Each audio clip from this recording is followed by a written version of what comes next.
Hey everybody, it's Joe Trippi, and welcome back to That Trippi Show with my co-host, Alex Sashlow. This week, and incidentally, Alex wrote this introduction in all caps.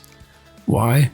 Because Gavin Newsom would like to thank you for your attention to this matter. To be fair, I write them always in all caps, but yeah. Yeah, okay.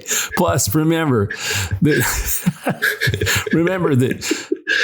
that number about how many Americans are ashamed I've been talking about? It's even worse for Trump than that. And what's going on with the media landscape these days? I'm excited to get to this listener question. Alex, where should we get started? Well, I'm going to stay in all caps. I'm not going to yell the whole episode. But, Joe, it is another week of Gavin Newsom taking on Trump very visibly. And this time he's been tweeting in all caps. He's been posting just like Trump. He's been parroting him on Twitter a lot.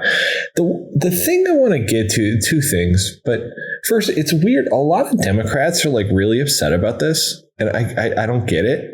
And like, I know, I think Jamie Raskin's now tweeting like this too, but like, why is everyone so bent? Isn't it a good thing? Yeah, I don't get why anybody's bent about it. You know, remember how you take on autocrats. It's with humor. You mock them. You make fun of them.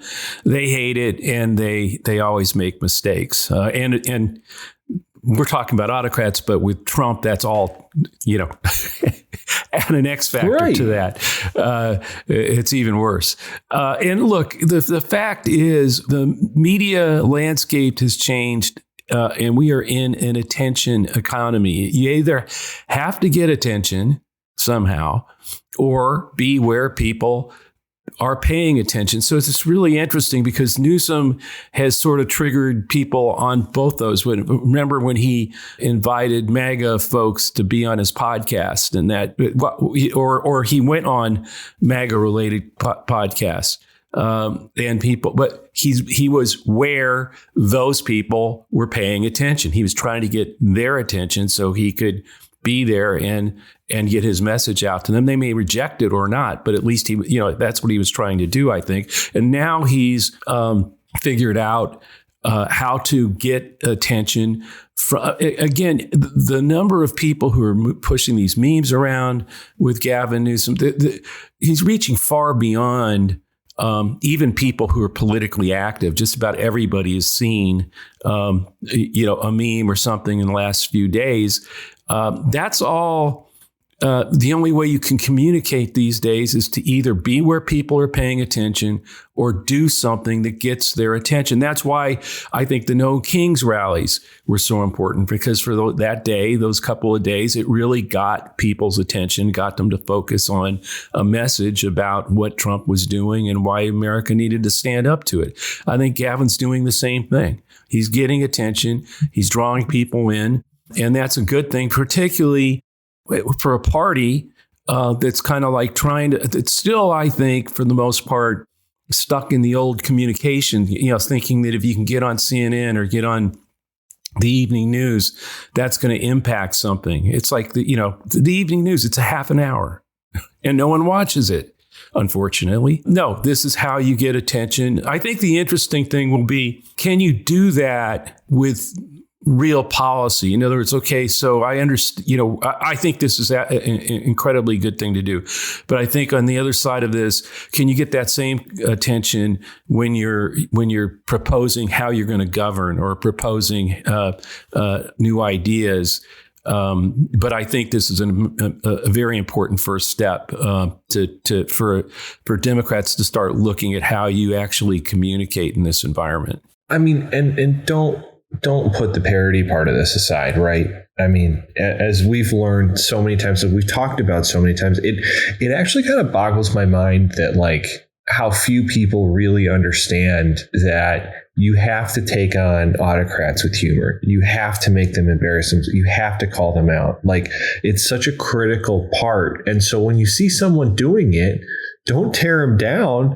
Make your own jokes. Make fun of them. Share it. Yeah, no, that's what I'm saying. I think that part he is very instructive, and everybody should, grasp, because we've been saying for like 3 years, you have to use parody, you have to use humor, you have to continually call it out, and you have to continually be visible and present and be there. And Gavin Newsom's doing that. But what I'm also saying is that you can get attention with parody. I'm trying to hope that he starts to also, with some of his posts, start doing the other side. What do we stand for? What does he stand for?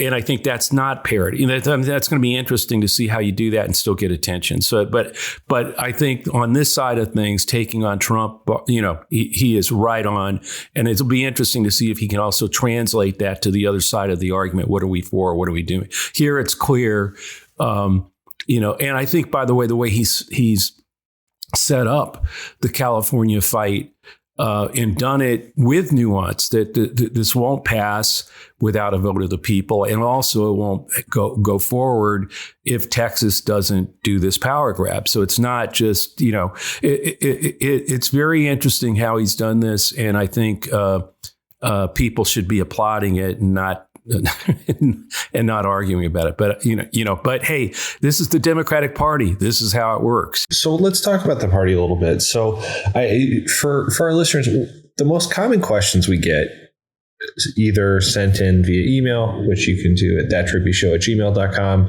or you can get at us on social media or leave us a review in wherever you get your podcast. But the most common two types of questions we get are, who's going to be the presidential nominee in 2028, and how underwater are we? Address it as a country, or how hosed are we under Trump? The first question, this is one from Julian in North Carolina this week. Does all this Newsom news make him the front runner for 2028? Is he the de facto, quote unquote, leader of the Democratic Party right now, Joe? Well, right now he's leading the opposition to what's happening in Texas and what's happening, and Trump's attempt to move against another big, important, powerful step to take out democracy. And Gavin Newsom is literally right now. I'm actually also, because of California being the only other realistic chance we have to fight that the Texas power grab, he's been put in the position of being the de facto leader against this, and I think he's doing an incredible job at fighting it. So in terms of 2028, it's a long ways away. Where does it go from here? There will be other voices, other people. There'll be other crises that happen that someone else will have to fight in some other state. And it's still going to be, at some point, all these people who will be running will have to be putting their ideas about, okay, yeah, we know what we're all against, the autocratic takeover from Donald Trump and fighting his wannabe dictatorship. But how are we going to, what's the message? What's the policies, the future? How do we reinvent democracy? How do we make it work for working people? All those things, somebody will emerge. It won't be just enough, I think, to be the strongest voice, even for an interim period against Trump. That's going to be important. People want somebody who's going to fight, and Newsom is demonstrating that. But I also think Newsom will have ideas. But one of the interesting things about him is, given all the, what AI is going to do to the jobs market, what, technology and how it's impacting people, he is in a unique position. Because I know he in his book, I read it, he gets where technology is going. Can he offer up, a true vision of the future and understanding of how we can use it to help people instead of the threat of that it's doing and the threat of costing millions of jobs? Does that give him an advantage in the debate as we move forward? I don't know. There are other people who will be coming from places like Michigan who understand the industrial economy and what's happening to union workers, et cetera. And I think we'll, clearly have ideas about how to move forward there. We'll see. But right now, in the moment, given the fight, and given how important 2026 is, we must win the House. I don't mean Democrats. I'm talking about if you care about democracy, I don't care if you're independent, Republican, or Democrat, we have to win the House. The pro-democracy side has to win the House of Representatives. It's the only way we can throw some sand in the gears, slow this thing down, and have a real chance at defeating Trumpism from 2026 to 2028. So in that sense, again, I've said this, you see this with DC, with the, multiple Republican governors sending National Guard to Washington to continue the climb of the police state, or the decline into the police state. This is the time, folks. We got to engage. We got to protest what they're doing in Texas. We've got to protest for the people of DC that deserve statehood, not Donald Trump. We got to get out of our silos, forget about what your top issue is, where you come out to protest that and come out to protest all of it together. And I think Gavin Newsom, as the de facto leader right now at this moment, we'll see. Does someone emerge that can lead? Again, I think the police state will be the next, is clearly one of the most dangerous things going on right now.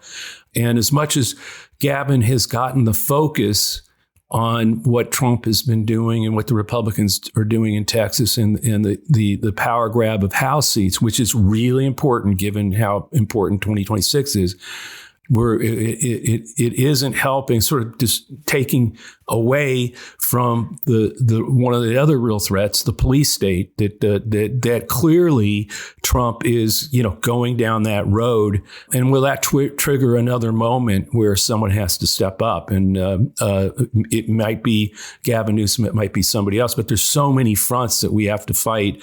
We need other leaders emerge to make those fights happen, and we have to be in those fights every minute of every day from now until 2026, the election. It is interesting, your point about Newsom and AI and the kind of economic side of this, which we'll talk about now in terms of some of the numbers under the hood. Joe, I know you shared this with me. We'll put it in our show notes this week, but The Economist does a presidential approval tracker, and they give some context to it, which I think is really nice. The thing that jumped off the page to me is actually something that I didn't write down in our show notes, but actually at the very end, there's a most important issues tracker. And since mid-21, I think it's pretty much always been the economy. And it's been the economy by a huge margin. So if that continues, obviously having I'm thinking about this in terms of positives for the Newsoms and Whitmers of the world. Like, if most Americans are already there on the economy and that's what you can talk about, that's a good sign for you. But the only thing that has seen a massive spike since this Trump administration has been civil rights.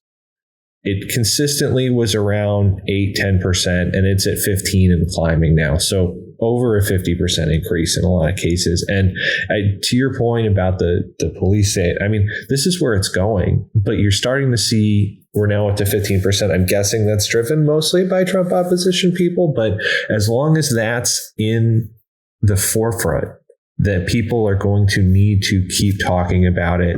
Democrats are going to need to campaign about it. We're going to need to do something about it. Well, I mean, first of all, I'm sure that reapportionment isn't even in those numbers of concerns, right? And so it was probably at zero or near zero. What Gavin Newsom has done, first of all, the Republicans did this.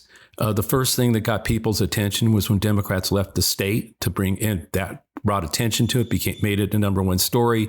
Then Gavin Newsom with California and his. So my guess is, but by the time you get another poll, there'll be, maybe it's only 10%, 15%. Everybody goes, who cares about reapportionment? Why did we even argue about it? Well, it's democracy, and This one will be I think you'll see that it's, again, the attention economy. The more attention you can get on it, the better, the higher the concern of the American people will become once they understand it, once they even know it's happening, which is very difficult because, like I said, the evening news, no one's watching it. So that's one. So that's why you get to your point about civil rights.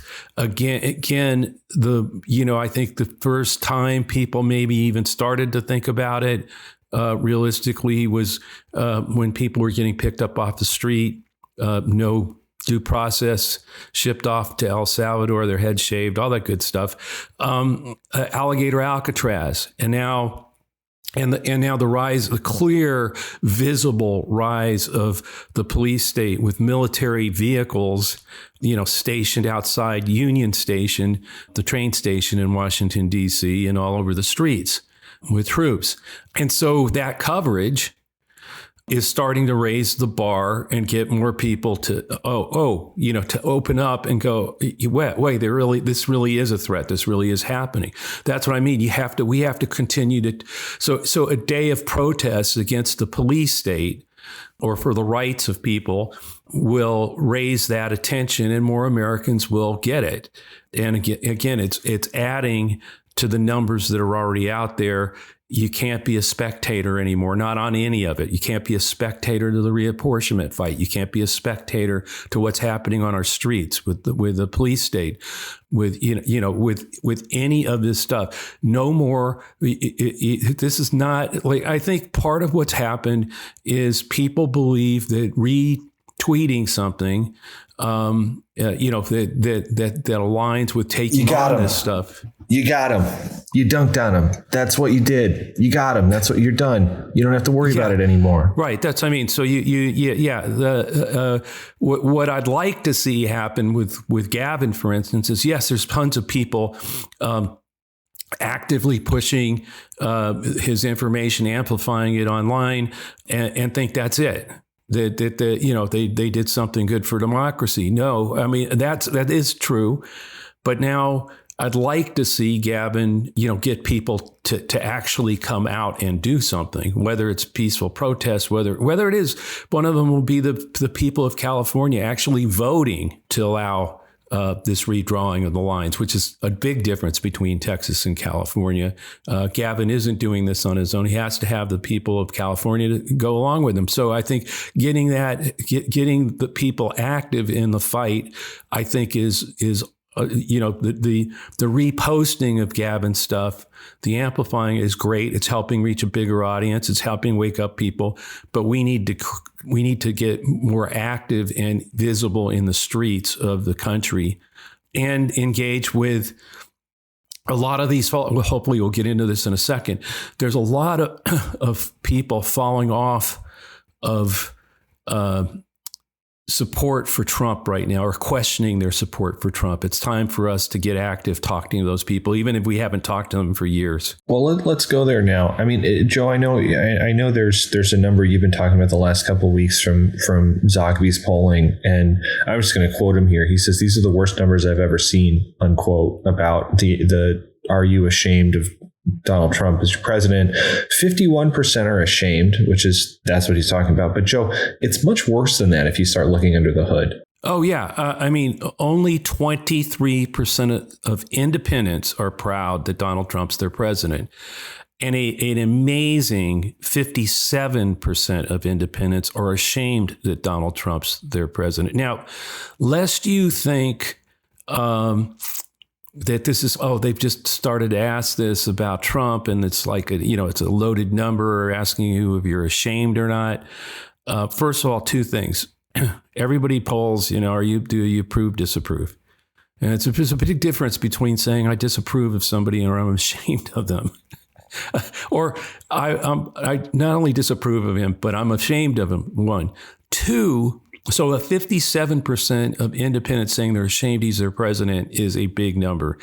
Secondly, and more importantly, you got to ask yourself, when was this question first asked by Zogby? Because the Zogby polls asked this question all through all the presidencies. Since when did it start? I'll tell you, for a guy named Bill Clinton, during the Monica Lewinsky scandal, Zogby started asking this question. And I can tell you, and he will, if you read what he says about his polling, no president, not Bill Clinton, not George H.W. Bush, none of them, George W. Bush, excuse me, not Obama, not Biden, no one got anywhere near these numbers. No one the entire time. Not right. even and Trump. just for context, right? You have Trump's entire first presidency, which I think is what you're about to say. You have President Biden cratering last year when people realized his health concerns. You have the rockiness of Obama's second term, but he was pretty steady, to be fair. You have the Iraq War and the economic collapse under Bush. You have the Lewinsky scandal. Those are some like big earth-shaking moments, and none of them really came close to this. No, none. And so, and I think that's the best one is just Trump to Trump. I mean, anywhere near that first term has he ever had a majority of the American people saying they were ashamed as he was the president, and never had 57% of independents saying that. So you know, it was also Zogby polled. A lot of the, what's going on with people on their financial situation. And he asked, would your financial situation at home be better or worse off or the same under Trump? 37% better off, 53% worse off. And now which is also a low. Right. And let me remind people that I always talk about looking at where numbers start becoming where you kind of start seeing a number repeat itself. So you have 57% of independents are ashamed of him. You have 51% of the American people are ashamed of him. And 53% of the American people say they'll be worse off, that they are worse off or will be worse off under Trump as president. And so, again, you're starting to see, last time I talked about kind of the number 47, which is sort of where he was always at on the positive side. There clearly are things can change between, as we go forward.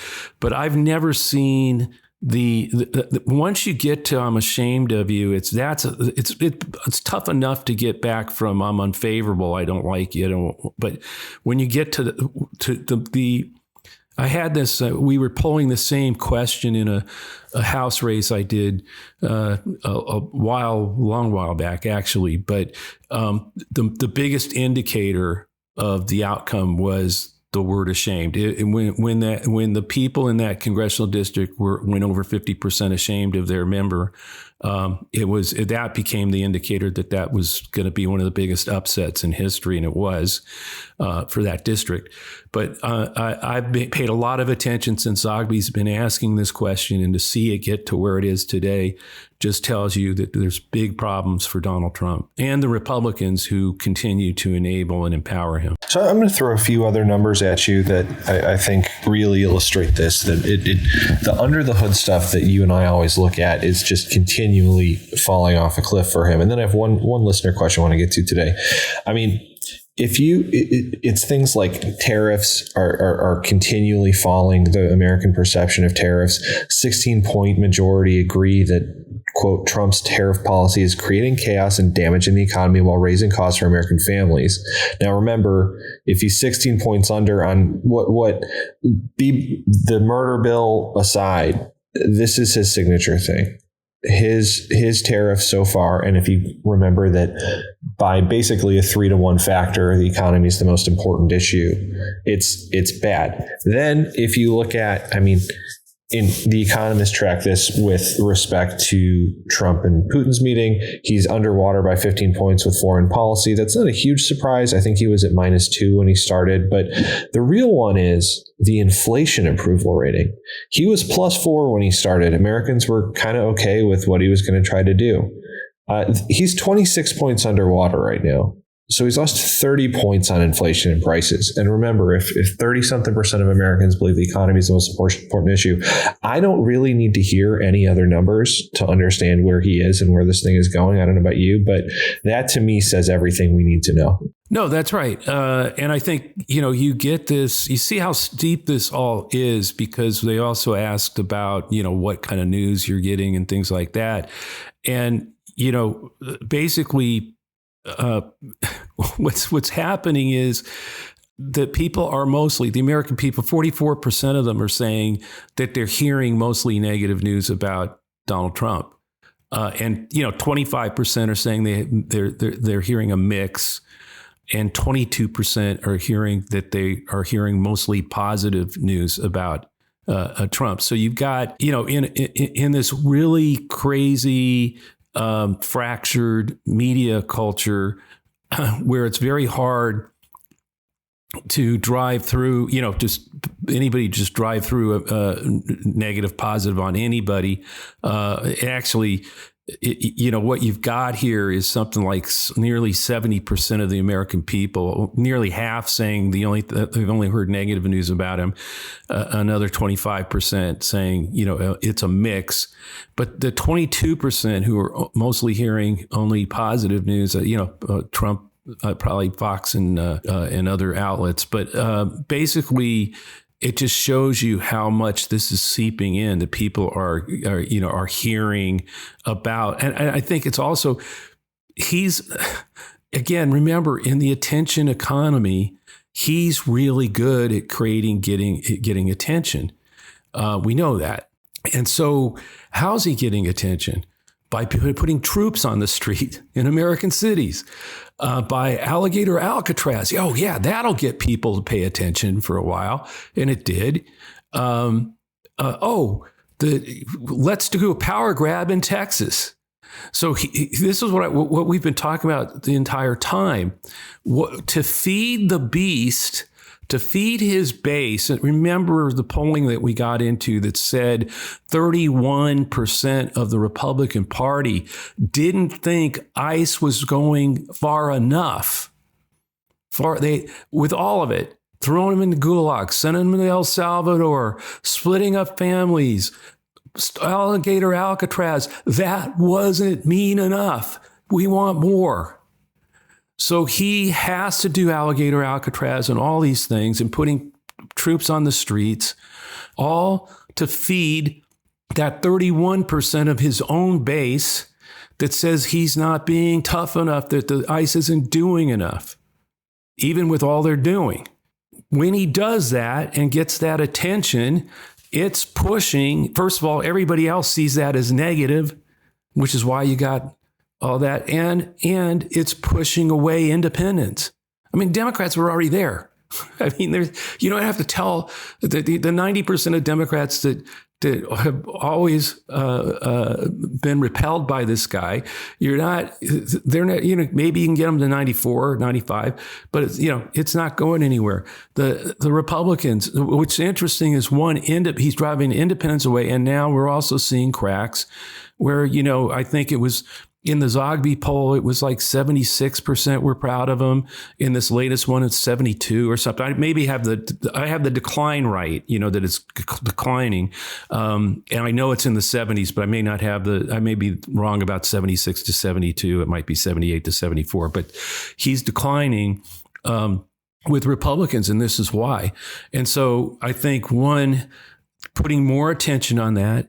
And this gets to what I was saying about talking to people, because I'm sure there were a lot of these independents that were with Trump for a lot of the last 10 years. Yes, they're independents, but they leaned Republican, and Trump, but they look at how they're moving away. Now's the time to start talking to them. Now's the time to start talking to the Republicans that you stopped talking to long ago. You got to start talking to them, because a quarter of them are ashamed of him, or getting near a quarter ashamed of him, or have questions about, they're not proud. Let's put it this way. 72% are proud. So I just think it's this time where we as individuals cannot lose faith in our ability to change this dynamic.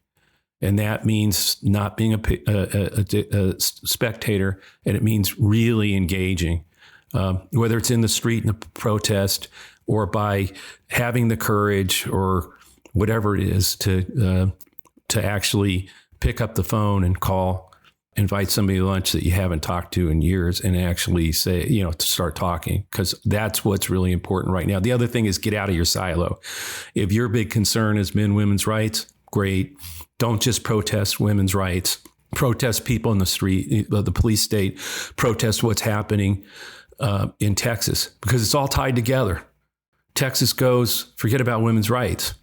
I mean, if Texas goes and we lose the House, this is what I'm saying is get out, gun safety, all of it. Get out of your silo. Support the groups that are in your silo. I mean, defend and protect them and give to them and organize with them, but also encourage them to get out of their silo and protest all of this, because that's what we need to do right now. All right, Joe, let's end on one question that I've been wanting to get to for a while, ever since Colbert got canceled. This is from Chris in Missouri, who they might be redistricting too, by the way, so we probably might get some other Missouri questions. But with the news of CBS canceling Colbert and settling with Trump and everybody else settling with Trump, this is like terrifying, right? When are we supposed to turn? Where are we supposed to turn if at worst the networks are in bed with Trump, like Fox, and at best they're terrified of him, like CBS? And I will just add, MSNBC is announcing that they're essentially rebranding as entirely an opinion network and not even trying to call it news. So, Joe, what's going on in the media and where do we need to go? This has been going on for quite a while, and it's not going to stop. The media, they turned away from news a long time ago in the chase for profits and survival. And Trump, they're not going to fight Trump. They don't want to. They're not going to jeopardize their standing with their licenses or any of that stuff, or their mergers, or their ability to try to survive and make money. We've seen this where you're trying to merge and they cave to Trump because that means they're going to get it approved. I've been saying this for quite a while. The deterioration of journalism in the country is mostly because the lies are now happening so fast that even the best journalists can't keep up with all of them and you're trying to knock one down and there's 10 more sprouting up on X and other places. The only way to do this is from the bottom up.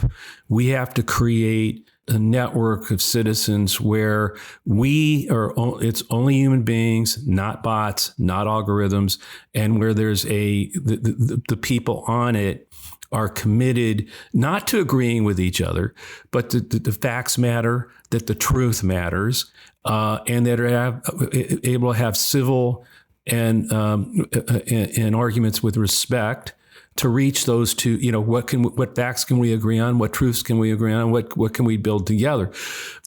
Where journalists can report and investigate and put stuff there, and it's trusted information. It's not going to happen because all of a sudden a network sprouts up on television that's going to try to do that. That is not going to happen. We have to do it. And I'm not going to turn this into another Says Us commercial, but that's what I've been trying, Alex and I and others have been trying to do. It's says, SEZ.us. And, if you're on Says Us, posting on it is great, but you have to go to other networks like X and Blue Sky and say, hey, there's something important happening over here. Come join us. And with a link to Says Us, we have to build it. It's just not going to happen. And in that sense, that's what Gavin Newsom is doing. This is my point. How do you, in this world, break through? Well, if you're Gavin Newsom and you can get 3, 4, 5 million people to follow what you're saying, you've created your own network of people what we need is for that network of people all to be in one place. Gavin Newsom, Adam Kinzinger, Hillary Clinton, Barack Obama, not just them, all of us. And, we have a possibility to do that, but we need people's help. Because it's not going to happen by trying to, Colbert. Yeah. I'd love to see Colbert on Says Us. That's what I'm trying to say. We need to as they cancel this stuff out, we need to create an environment where you can't get canceled and where the network can't cancel you. You can't get canceled on Says Us. Elon could cut your feed in 2 nanoseconds. So that's what we have to build. I hope people will start to get that and understand how important it is. But Chris, thanks for the question. All right, Joe, that's a great place to wrap for the week. Thanks, Alex. Thanks, everyone, for listening to That Trippi Show. Make sure you do join us at says.us. It's a civil social network for real people. This podcast will always be free and is part of Lincoln Square. Check out the latest at lincolnsquare.media. Also, if you're listening to this episode on YouTube, please like and subscribe to get alerts when we post the next episode. You can always send us a question to thattrippishow@gmail.com or leave us a question and a review on iTunes. We'll see you next week. Send us your questions. We actually got to a couple of them today, Alex. Thanks.